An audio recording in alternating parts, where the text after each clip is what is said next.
Thank you, Madam Deputy Speaker.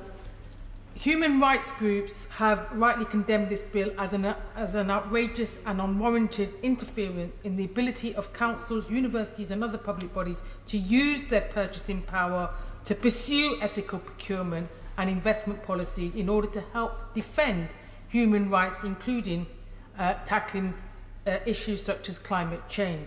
Everyone who cares about issues such as illegal arms trade, activities of arms manufacturers and traders whose weapons fuel conflicts around the globe, or climate justice will correctly be horrified by this blatant attack on basic democratic rights of elected public bodies to act on behalf of the residents who elected them.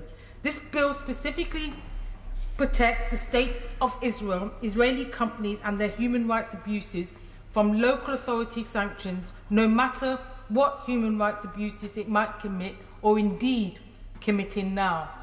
It is also self-evident that councils and other public bodies must be free and indeed have a duty to act to prevent or discourage breaches of international humanitarian law. It is clear Israeli settlements are illegal under international law, and no local authority or government should be offering support to such activity.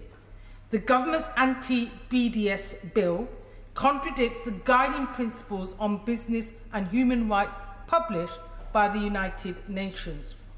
The anti-BDS bill penalises public bodies complying with the UK's responsibilities as a permanent member of the UN Security Council and takes away the democratic right of public bodies to make ethical financial decisions.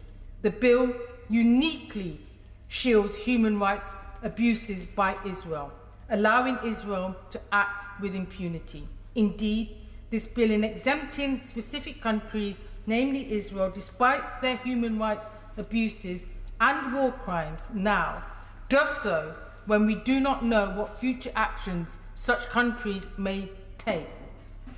This is a show of complete contempt for the people of Palestine and the daily inhumanity, abuse and discrimination they face.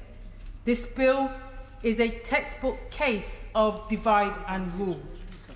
Textbook case of divide and rule politics. It is profoundly disappointing that the government is pursuing ahead with the anti-boycott bill at this moment when tensions are deeply high and extremely high in our communities. In the past few weeks, almost 7,000 Palestinians have been killed, almost half of them children, 1,400 Israelis killed, with the civilians of Gaza being massacred by Israeli airstrikes, and war crimes are happening in real time. It's an immediate ceasefire that is required, and the Prime Minister, the government, the leader of the opposition and all political leaders in this House should be calling for an immediate ceasefire. Boycott, divestment and sanctions are an effective means of peaceful resistance. Madam Deputy Speaker, this bill is no less toxic than when it was at the previous stage.